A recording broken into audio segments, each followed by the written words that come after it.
nice to see you again on Weekend File. Of course, your weekend companion. Infant mortality and presence of childhood killer diseases have continued to be a huge burden on Nigeria and many other developing countries.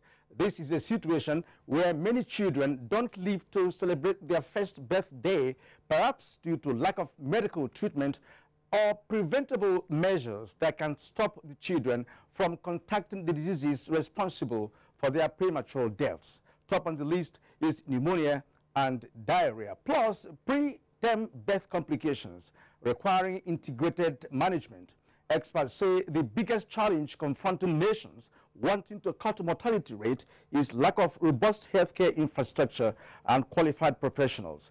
This is in addition to poor life-saving interventions such as breastfeeding, immunization, and access to water and sanitation, currently beyond the reach of the nation's poorest communities, where many new births are recorded almost on a daily basis. Today, we will take a critical look at infant mortality situation in Nigeria, plus response mechanism by stakeholders in the health sector to stem the tide, rated by UNICEF as highest in Africa and second globally. This is Weekend File, the place for news, views, and analysis. My name is Nigerian Umayo. Thank you for choosing to stay with us tonight. We'll now bring you the news. Nigeria and the Kingdom of Jordan have resolved to collaborate more effectively in taking comprehensive measures towards addressing the menace of terrorism and insurgency threatening global peace, security, and development. This was at a bilateral meeting between President Muhammadu Buhari and King Abdullah II of Jordan in Aqaba as part of his official visit to the kingdom. State House correspondent Adamu Sambo reports.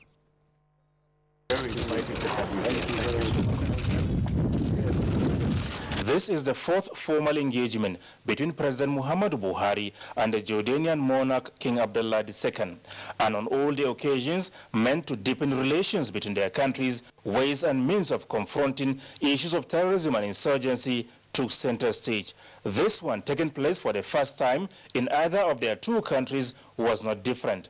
The Foreign Affairs Minister, Geoffrey Onyama, accompanied President Muhammadu Buhari to the meeting alongside the National Security Advisor, retired Major General Babagana Munguno. The President, of course, thanked very profusely the King for all the support that he himself personally and Jordan have been providing to Nigeria. You will recall that quite a substantial amount has been donated to Nigeria in the cause of fighting terrorism. A lot of weaponry has been donated by Jordan and the King. So, of course, Mr. President thanked the King for that. And, going forward, they talked about the importance of maintaining this, building coalitions, regional and international coalitions against, fighting terror. The Jordanian monarch, the minister said, expressed the belief that the world is desirous to hear more about the successes recorded by Nigeria in the fight against terrorism, as well as its challenges. The King highlighted the fact that it was also important that a lot of people that will be present tomorrow would want to hear from Mr. President all the challenges that we are facing as a country, all the needs, that we have our requirements, and that really Mr. President should not pull any punches, in respect to what could be perceived in some instances as insufficient support by the international community, and that all this should really come out so that the result could be galvanizing the international community to further action. President Muhammadu Buhari is the co-host of the Aqaba counter-terrorism retreat scheduled for Sunday. From Aqaba, Jordan, Adamu Sambo, NTA News. The presidency has made it clear that what the former vice president claims is in an interview that for about 15 years, President Muhammadu Buhari could not enter America on account of religious consideration is not true. A statement signed by the Special Assistant to the President on Media and Publicity, Femi Adesina, said that President Buhari has never been banned at any time from entering America. The presidency described the fictitious concoction being passed as mind-boggling, expressing curiosity why the former vice president himself has never visited America for over a decade. The statement therefore advised the former vice president to settle issues with the American authorities, rather than making such statement against a man of sterling qualities who is strong on integrity, transparent and accountable to Nigerians. Now, Nigerians are urged to keep faith with the agenda of the Buhari administration, as the country would soon experience an outburst of prosperity. Vice President Yemi Osinbajo gave the advice at a convention by the Dominion Chapel Church, Abuja, with the theme, "Take It Back." State House correspondent Jide Onifade tells us more.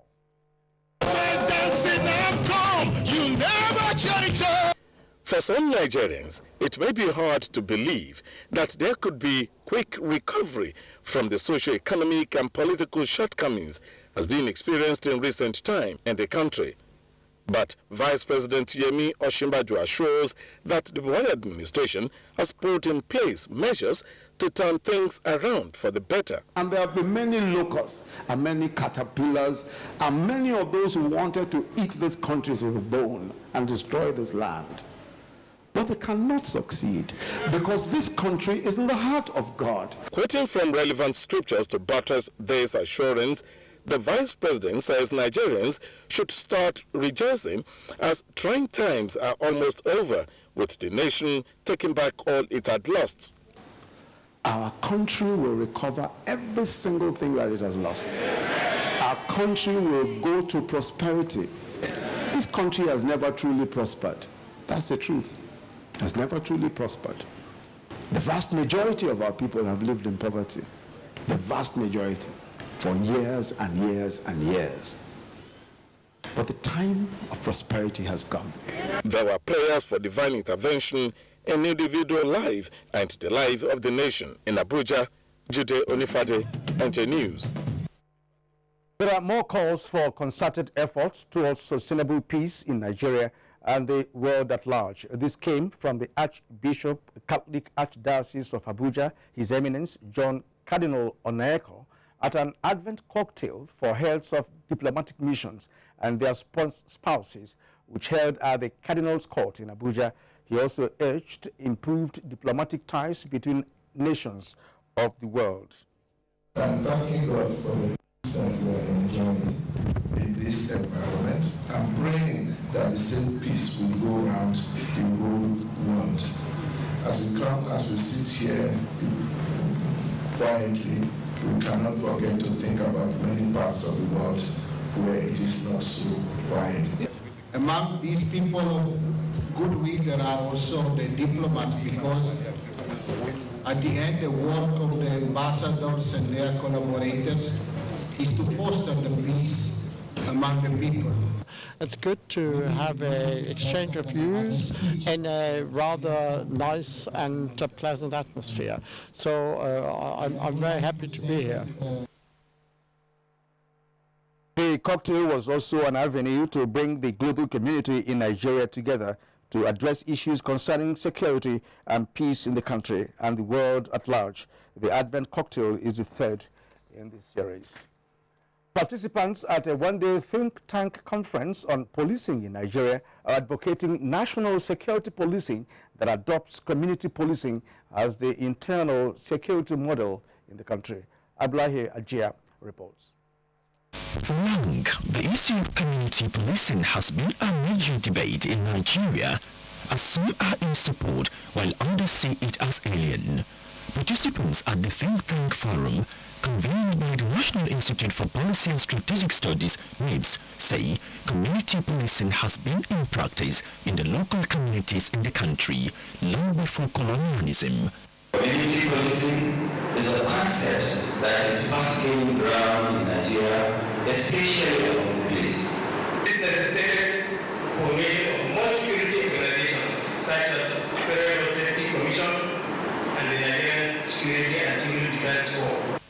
others, there rest a need to close gaps for law enforcement illiteracy. The overall interest is to build a secure country for development. In Abuja, Abdullahi Hajia, NTA News. Minister of Information and Culture, Lai Mohammed, says critical policy issues relating to the growth of the movie industry and its sustainability are top priorities for the government as it works hard towards diversifying the economy. The minister said this while declaring open the 8th edition of the annual Zuma Film Festival in Abuja. Orenia Kaloka was there for NTA News. It is a platform for the celebration of motion pictures, and I'm talking about the Zuma Film Festival. 3 years after, the Zuma Film Festival returns, and it is more colorful, better and bigger as Nigeria is partnering with other countries. For an industry recorded to have contributed about 54 billion naira to Nigerians' GDP in 2016, it was disappointing for the key players that an annual film festival was not held for 3 years since 2014. The revival of the festival opens up opportunities for movie practitioners in Nigeria.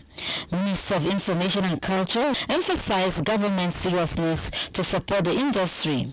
We are currently rolling out the digital switchover of our television, and we are making sure that each set-top box can buy a million release film by the touch of the button.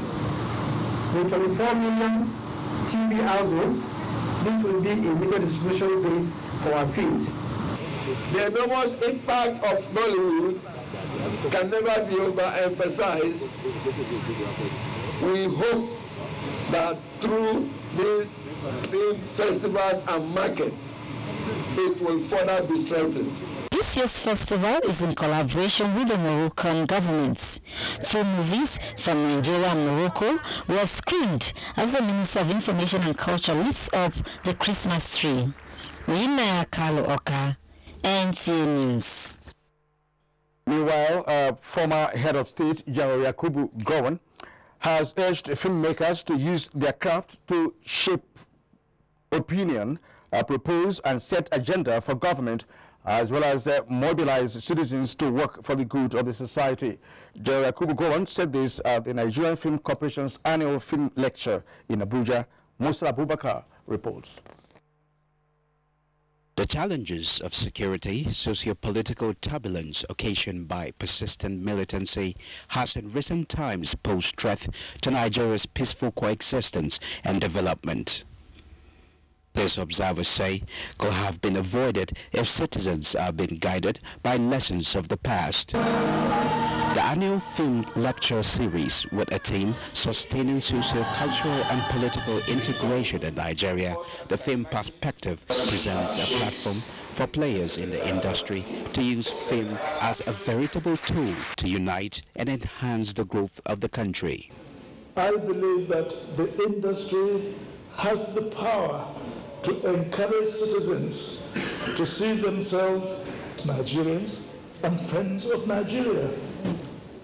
Friends are always loyal to one another, and this is the sort of Nigeria that I want to see. We use culture as a tool to eradicate intolerance, either religious or ethnic.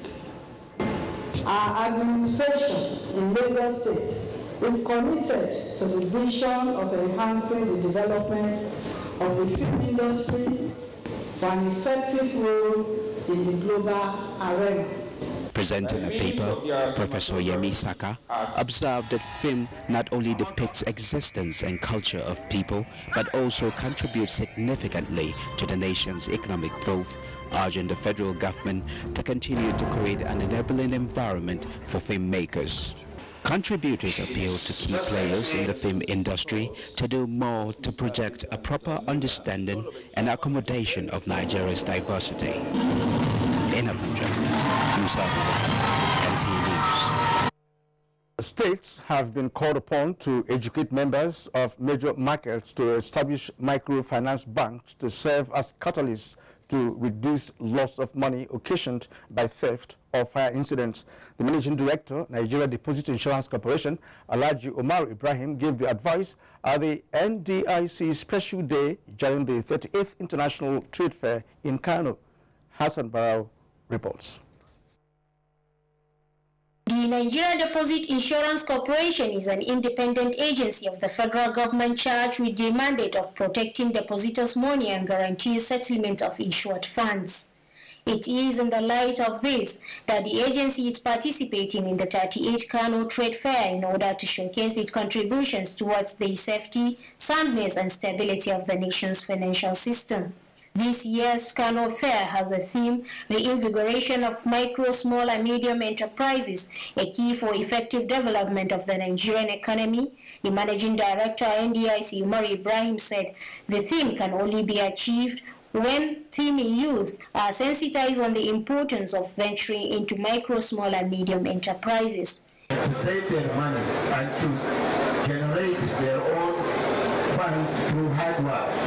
There are many things that our young people can do, even if they are not gainfully employed by the state or local government or the federal government. Kano Chamber of Commerce, Industries, Mines and Agriculture representative Sabi Umar said this year's fair is the most organized with more than 200 registered participants so far.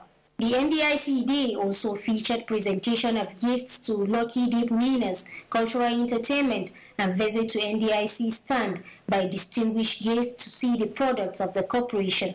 In Kano, Yohannes Asambaro. Now, over 500 industrial fund trainees in Benue State have been empowered with starter packs by ITF in conjunction with the Benue State government. Director General of the fund, Joseph Are, says it is aimed at promoting entrepreneurship and industrial development. Charles Abba has more on the event, which took place in Makurdi, the Benue State capital. The 500 trainees drawn from 5 centers across the state acquired skills in various trades. You can have paper qualification as high as the heavens. If you do not have hands-on skills, you are as good as dead. Governor Samuel Otom, who commended ITF for the program, said it is to accelerate the growth of entrepreneurship and industrial upliftment that the state government has provided the starter packs to the graduates. I believe that this will fill the gap in the unemployment, not just in Benue State but in Nigeria. Some of the beneficiaries who were elated over the gesture promised to make judicious use of the equipment. In Makurdi, Charles Abba, NTA News. The Managing Director of Galaxy Transportation and Construction Service, Babagana Abba Dalore, one of the Nigeria's leading transportation outfits, has been admitted into the Hall of Fame of the Ahmad Bello University Zaria. This is in recognition of his humanitarian service and capital development. Orenia Kaloka was there. Ahmadu Bello University Zaria, Kaduna State is one of the famous universities in Nigeria with about 58,000 students. Screening for recognition by the Students' Representative Council is vigorous. For the Managing Director, Galaxy Transportation and Construction Services, Babagana Abba Dalore, it was for his gesture of empowering youths and creating wealth. We find the Galaxy Transportation and Construction Limited worthy because of integrity and competency. While appreciating the recognition, the MD promised to introduce transport services at the campuses of the Ahmadu Bello University to ease transportation problem. We want to make it inapparent. Any student who so wishes to invest in the transportation system can buy a seat in the bus. Whatever the seat generates,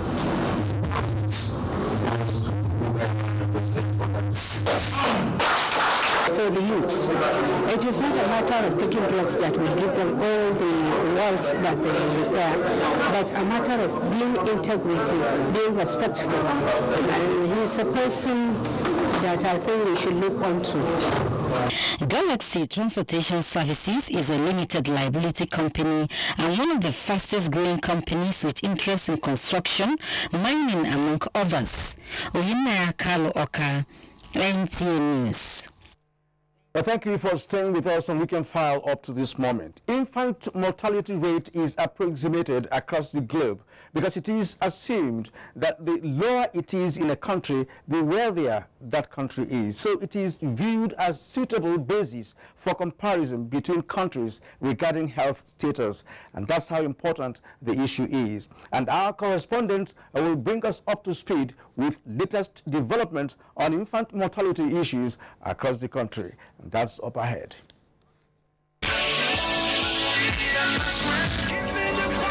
Grow Everyday Bonanza. Over 2,500 winners have already emerged nationwide. With tens of thousands of prizes still up for grabs, don't miss your chance in a recharge and win. Grow Everyday Bonanza. My name is Ali Mushishi. I'm always recharged every day. I didn't believe. I don't receive a call that I want a car from Globe. The Senate Committee on Information and National Orientation welcomes all stakeholders and the general public to a one-day public hearing on a bill for an act to amend the National Orientation Agency Act Cap N100 LFN 2004. Special guest of honor, His Excellency Senator Dr. Abubakar Olubukola Saraki, CON. President of the Senate, Federal Republic of Nigeria. Date, Monday, 4th December 2017. Venue, Conference Room 231, 2nd floor, New Senate Building. Time, 10 a.m. prompt. Distinguished Senator Suleiman Adokwe, Chairman, Senate Committee on Information and National Orientation, announcer. Welcome to Zamfara, where opportunities meet commitment. The more than 6 years of Abdul Aziz Abubakar Yari, the people's governor, reflects new dawn, new opportunities, progress, new hope, and of course, the transformed Zamfara state. Education, health, roads, water supply, and road transformation. Name it. Abdul Aziz Yari leads for others to follow. His vision and mission tied around implementing the President Buhari's change mantra to Zamfara people. Carry on, the people's governor. Zamfara, the pride of the nation. This message is brought to you by Arewa Media Group.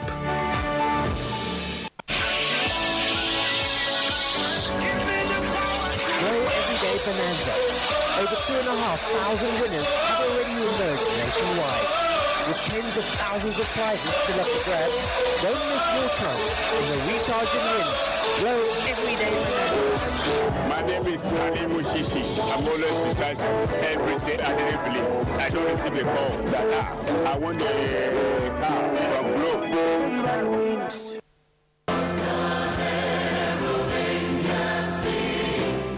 Nigeria, NTA and Voice of Nigeria set for another time of refreshing carol at the National Christian Center, Abuja, on the 10th of December 2017 for our season of praise. Theme: Jesus, our strength and peace. Featuring the host choirs.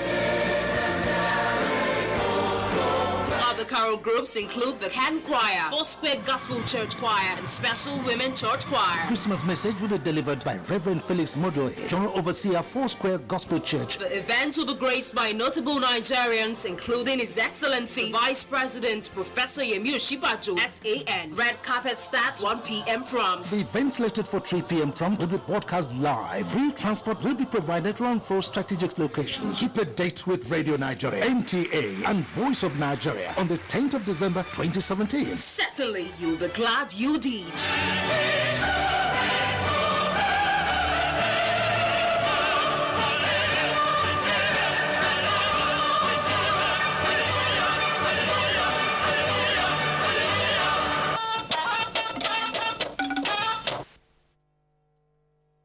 Now, an information just reaching us. Normalcy has been restored to Abuja after 2 female suicide bombers infiltrated and gained entry into the town. A statement signed by Police Public Relations Officer, Borno State Command, DSP Victor Isuku, says one of the suicide bombers detonated IED strapped on her body within Biu Market, while the other one detonated outside the market. He added that 15 persons, including the 2 suicide bombers, have been confirmed killed in the 2 explosions, while 53 others sustained various degrees of injury. Now back to Weekend File. As the second highest contributor to maternal mortality and under 5, Nigeria is said to lose about 2,300 under 5 years old and about 33,000 women annually, a situation that remains a major source of concern, more so when most of these deaths are preventable. What is responsible for this unfortunate situation and what is being done to reverse the ugly trend? Let's take this background report put together by health correspondent Rabi Abdallah.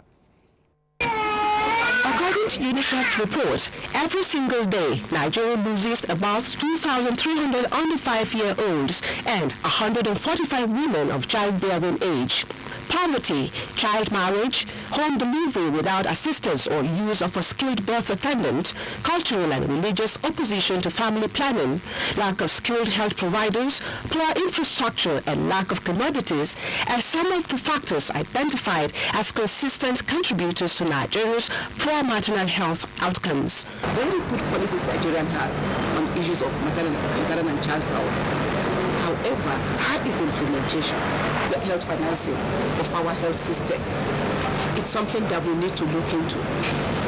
Do we allow our cultural beliefs to overcome the good of medical care? The micro causes include postpartum hemorrhage, that is, excessive bleeding after delivery, preeclampsia, which is hypertension in pregnancy, and anemia due to malaria in pregnancy. Preventable or treatable diseases such as pneumonia, diarrhea, malaria, and measles are said to account for more than 70% of the estimated 1 million under 5 deaths in the country.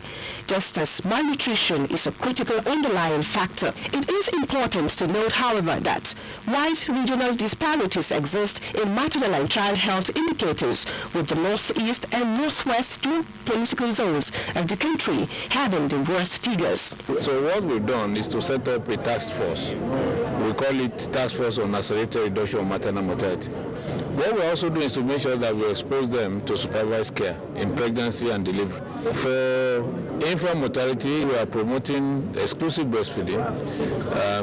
We are also making sure that we expose them to immunization and we take care of childhood diseases. There's a need to do maternal death audit for any woman that dies in Nigeria. Let's start from where the woman died, the community she belongs to. What happened? The community sits together, they identify where they've gone wrong, and then we move on. If we start doing that, then we'll be able to take corrective steps to prevent further one. If children death audit, what happened that the child died? We need to start auditing our death. Advocates of maternal and child survival in the country believe that such resolve can also transform Nigeria's maternal and child health landscape. In Abuja, Rabi Abdallah, NTA News. Now, medical experts in the Southeast geopolitical zone have identified the high level of awareness on immunization, availability and affordability of vaccines in recent times as factors responsible for the reduction of infant mortality rate and childhood diseases compared to the past years. Ifeanyi Okoli has more on that. In Enugu State, the introduction of free maternal and child health care program has gone a long way in addressing the initial problem of inaccessibility to health care services in the state.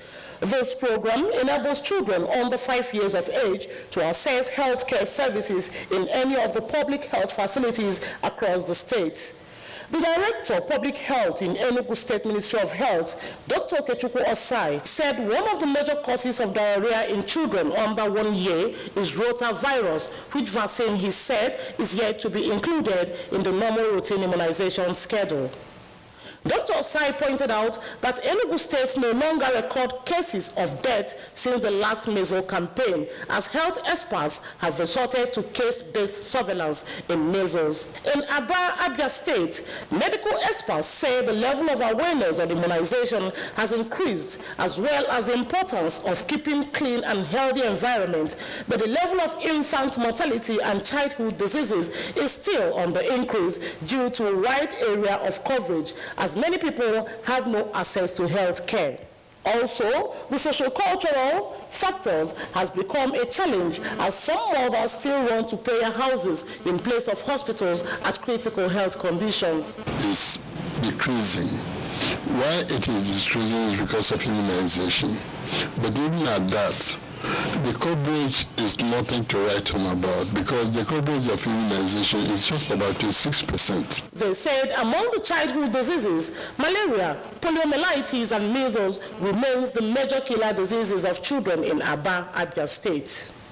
Pediatricians in Onitsha, Anambra State, have described pentavalent diseases, otherwise known as pentam 1 disease, as high killer preventable disease responsible for high morbidity and child mortality rates in the area. Once this child contracts all these diseases and is not being treated or not treated properly, the child may have brain damage, and from brain damage it may lead to death. Key players are of the opinion that a lot need to be done in the area of building and equipping health facilities with the necessary drugs and vaccines in most rural communities in the southeast. In Enugu, Ifeoma Nduokolie, NTA News. I'll take you there, Ifeoma. Now, street and postnatal care and immunization are veritable solutions to infant mortality in Nigeria. This is the position of experts who spoke with Debola Ogunlano while examining issues of high infant mortality rate in Oyo State. Experts point to poor condition which pregnant women and nursing mothers, especially from poor economic class, are exposed as some of the causes of avoidable maternal and infant mortality. So if mothers can access health facilities and actually increase in the uptake of immunization for children, most of the childhood killer diseases that's often encountered among the under 5 will have been, grossly eradicated. Some mothers believe that proper nutrition before and after childbirth, coupled with good hygiene, would give mother and child good health and boost their immunity against diseases. Our minds are prepared that we have to breastfeed. We have to breastfeed the baby with breast milk for 6 months without any other thing. We still have some of them who are still ignorant, who do not even have the knowledge about what these vaccines prevent in their children. Routine immunization at ante and postnatal and exclusive breastfeeding were advocated as another solutions. There's antibodies that pass from the breast milk to the child and other anti-infective agents, so the child is protected from diseases. It enhances their growth optimally. A research places Nigeria as the lowest African country with vaccination rates, while stakeholders call for more funding and political will to strengthen immunization and improve the standard of community health centers for quick response. In Ibadan, Debola Ogunlano, NTA News. Deborah Abola has a situation report on infant mortality rate in Kwara State. Many hospitals and healthcare centers are dedicated for medical care of infants and children between the ages of 0 to 5 in Ilorin, the Kwara State capital. This is also replicated in the 16 local government areas of the state. Kwara State also take part in immunization exercise against the 5 child killer diseases. The causes of infant mortality rate are attributable first to a large number of newborn mortality, because they are also included within the definition of infant mortality rate. So nearly 50% of the overall infant mortality rate is attributable to problems in the first 28 days of life. When there is such thing, there's nothing to, no money to buy drugs or whatever. So that's what caused the breakdown of some of our people here. However, the prevalence of infant and child mortality as a result of infection and malaria is put to 69.2 per 1,000 live births in the state. In Kwara State, we had the mass distribution of the long-lasting insecticidal nets in all the local government in the state. Training and our mothers on how to use locally available food so that their children will not be malnourished. Medical personnel therefore express optimism that with exclusive breastfeeding in the first 6 months of life of an infant, embrace of immunization program, growth monitoring for quick intervention where necessary, continuous female education on health and hygiene, and food security, infant mortality will be reduced to its barest minimum across the nation. Deborah Agbola, NTA News. Investigations have revealed that there are no cases of infant mortality or outbreak of childhood diseases across all IDP camps in Borno State due to concerted efforts of government and donor agencies towards the provision of health needs of the IDPs. Amini Fidu Ahmadu reports.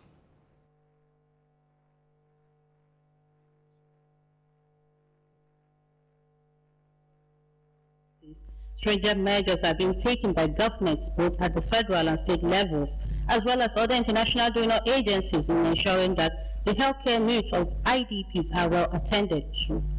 Wife of the President, Aisha Muhammadu Buhari, through her project The Future Assured, has regularly been donating drugs to displaced children at the camps. Record has shown that infant mortality and childhood killer diseases have reduced drastically. As at the last survey, the infant mortality rate for Borno is 109 per 1,000 live births. It's the best in the Northeast. Currently, we have about 22 IDP camps with about 350,000 people inside. You can easily extrapolate the number of infants that are there, and I can assure you that the infant mortality rate will be certainly better than the 109 which is calculated for the state. 3 years ago, our routine immunization coverage was less than 20%, but now we have reached 48, which is the highest in the Northeast as well. Even the recently reported case of cholera outbreak was promptly brought under control through the intervention of government and donor partners, which also led to the launching of the first ever cholera vaccine at one of the IDP camps in Maiduguri. The camp is well stable. For now, we don't have such issues. The internally displaced persons staying at various camps across the state have confirmed to NTA Weekend File that due to involvement of the Nigerian military, NYSC, national and international NGOs, among other bodies, in rendering free medical outreach to them, childhood killer diseases are virtually non-existent at the camps. The huge success recorded in IDP camps across Borno State, judging by low infant mortality and outbreak of childhood killer diseases, can be attributed to sustained efforts of government and other development partners. Amina Fidi Amadou, reporting for Weekend File. Thank you indeed, Amina, for that good news from IDP camps in Borno State. That's very interesting.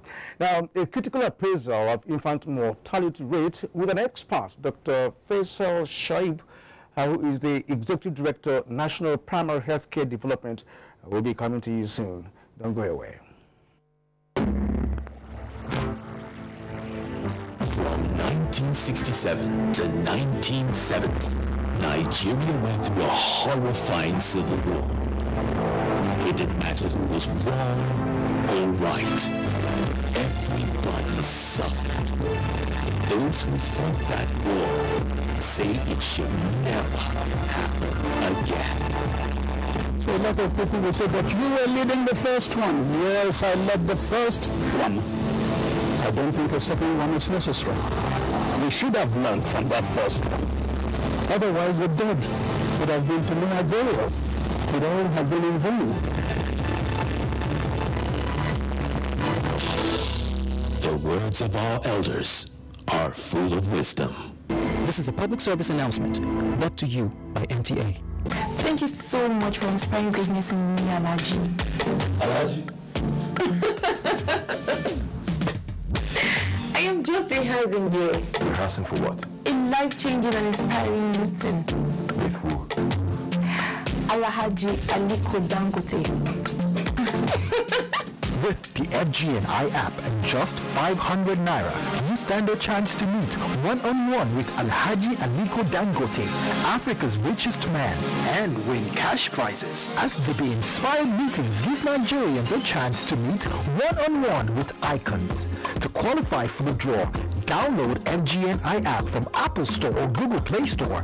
Go to the Be Inspired section and follow the instructions. Cost of travel and accommodation of all winners within Nigeria Nigeria will be borne by the organizers. Terms and conditions apply. Proudly supported by the Federal Ministry of Information and Culture. And we are glad to have you back. And with me now in the studio is Dr. Faisal Shoaib, Executive Director, National Primary Healthcare Development Agency. You are welcome to Weekend File. Thank you very much. All right. What is the peculiarity as a country that we have? What's that peculiarity that made it clear that Nigeria ranked second among the highest rate of infant mortality across the globe? So that's what the data is telling us, right? Yes. That we're losing a lot of our kids before they're 1, before they're 5 years old. And it's really in consonance with the fact that we do not have a very strong primary healthcare system. We've had a lot of progress in the last few decades. So in terms of infant mortality between 2003 and 2013, there was a reduction in infant mortality from 100 to about 69 per 1,000 live births. In terms of under 5 mortality, there was a reduction from 201 to about 128. But that's still not good enough, right? With the kind of resources, with the kind of capacity that Nigerians have, we shouldn't be losing our kids at this rate. Now, what initiative is Nigeria currently deploying to reverse the trend, if any? Great. So the first thing is the leadership that has been provided by President Buhari upon the resumption of office. You know, without any hesitation, he made it very clear that primary health care will be the focus of his health, strategy, right?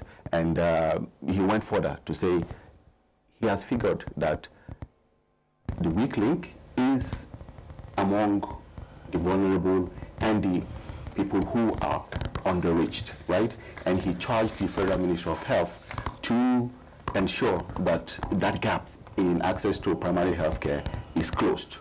The weakest link in our health system is the primary health care system. That is why the federal government is pumping a lot of resources to ensure that we have at least one functional primary health care facility per ward, right? So that with a total of almost 10,000 wards, we have one primary healthcare center where people can go to and get the best care. So if you have one functional primary healthcare center in your ward, that means if a child is sick, by the time the child has a diarrhea, he doesn't have to travel a long distance, right, before he gets the care that he needs. In that same primary healthcare facility, there will be an integrated delivery of services. So in the same primary healthcare facility, the child will have, the parents first and foremost will have access to health promotion, health education. They'll have access to immunization services.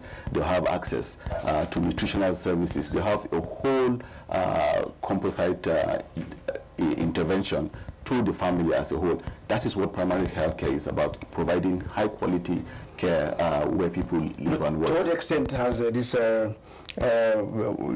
strategy been implemented? To what extent has it been implemented? Right, so that's what we've been doing since the administration of President Buhari. So over the last few decades, right, there have been plans, there have been strategies that have been enunciated by several regimes, right? But this is the first time that there is a whole focus on moving away from just the plans to actual execution. And that is why, yes, that is why, for instance, President Buhari launched the revitalization of primary healthcare facilities in Kuchigoro earlier this year. And that has gone on across board without any delay until we now have 95 of these primary healthcare centers that have been renovated, provided with medicines and the kind of manpower required. Okay, but certainly that's not enough, certainly, because perhaps the government just started it, and that means it hasn't gone round. Now, let me ask you this. Now, some argue that one major reason for infant mortality in this country is inappropriate home care and timely treatment of complications for newborns. Now, is there any kind of intervention strategy, for integrated management of childhood illnesses that we have in this country? Right. So you're asking this question at the right time, because in the next 2 to 3 weeks, President Buhari is going to be launching a new initiative that's being driven from the National Primary Healthcare Development Agency, which is the Community Health Workers Program, whereby we'll have women who will be trained, resident in the most rural communities, right from where people fall sick, where the child falls sick, right?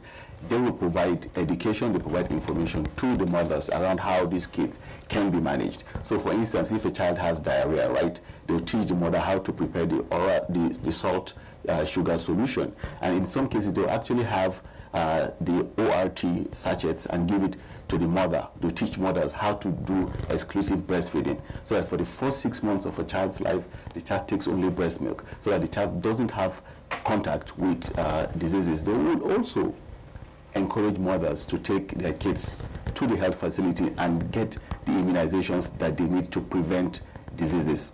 Now, this is a strategy that's been used in bits and pieces all over Nigeria. But for the first time, President Buhari is going to scale this up nationally, so that even before you get to the health facility, in the communities where people live, people have access to basic health care.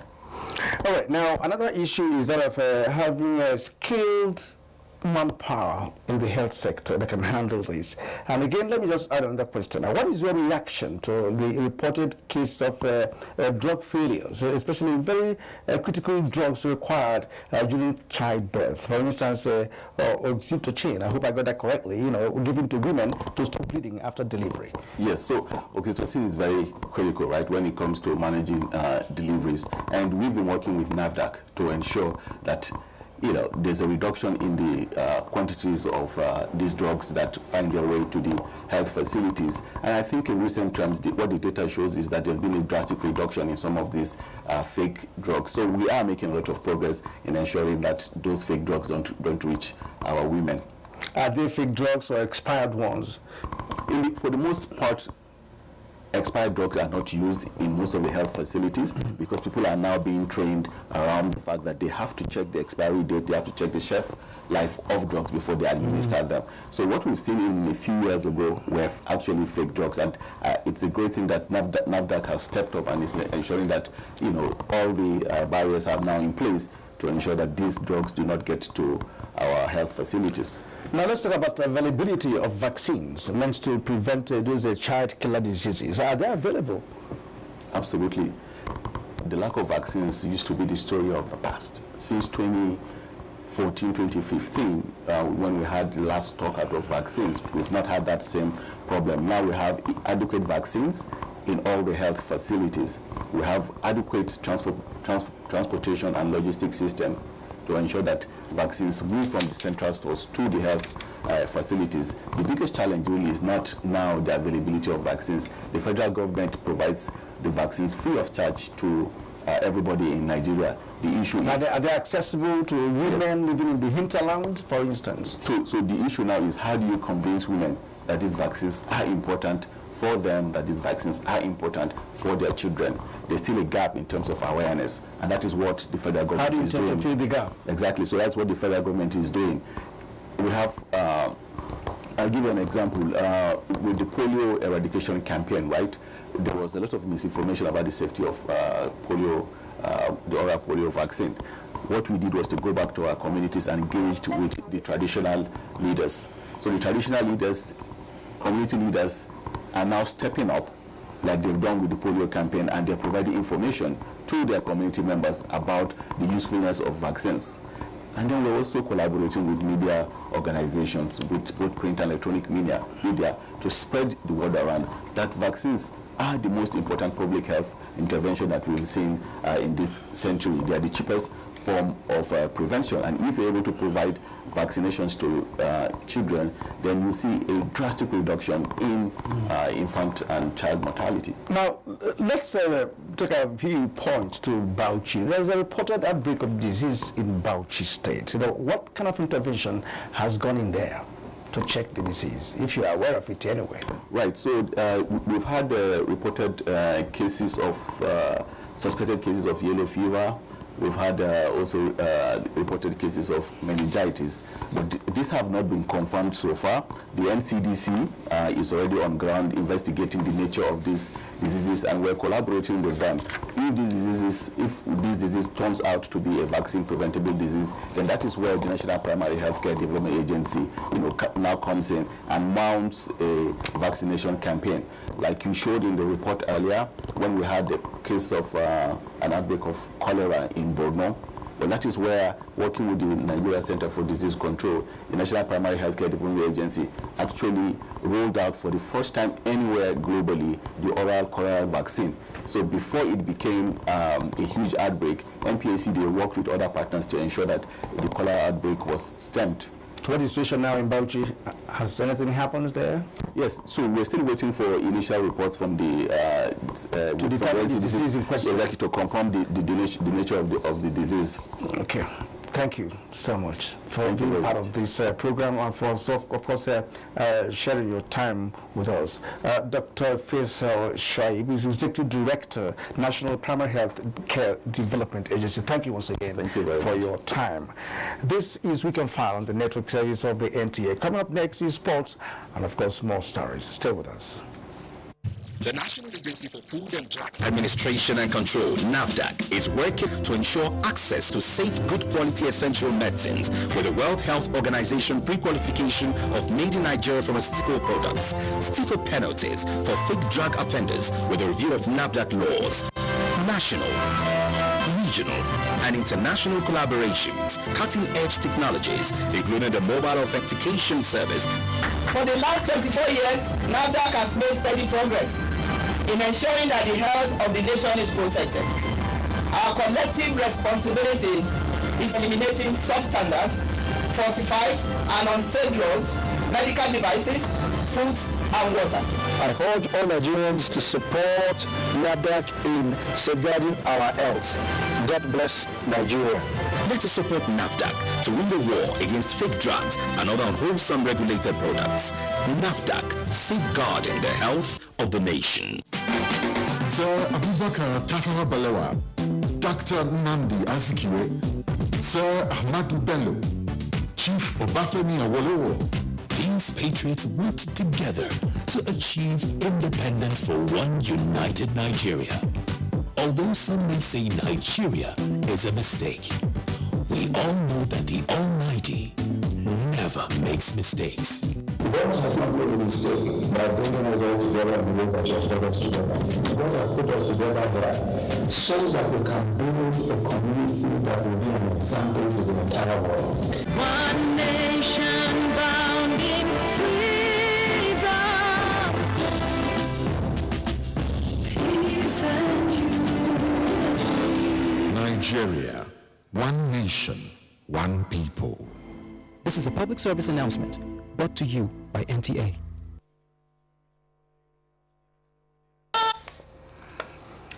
All right, the report just reaching us says that the Buhari Media Group has dismissed as baseless and unfounded the allegations by former Vice President Atiku Abubakar that President Muhammadu Buhari was banned from entering the United States of America because of his purported extremist religious views. Reacting to the allegation in the statement in Abuja, the chairman, Buhari Media Support Group, Austin Brimo, said President Buhari has enjoyed and continues to enjoy enormous international goodwill, explaining that he has no reason to be banned from the United States of America. The group made reference to 2016 when the president was invited to deliver a lecture at the Woodrow Wilson Center in the United States.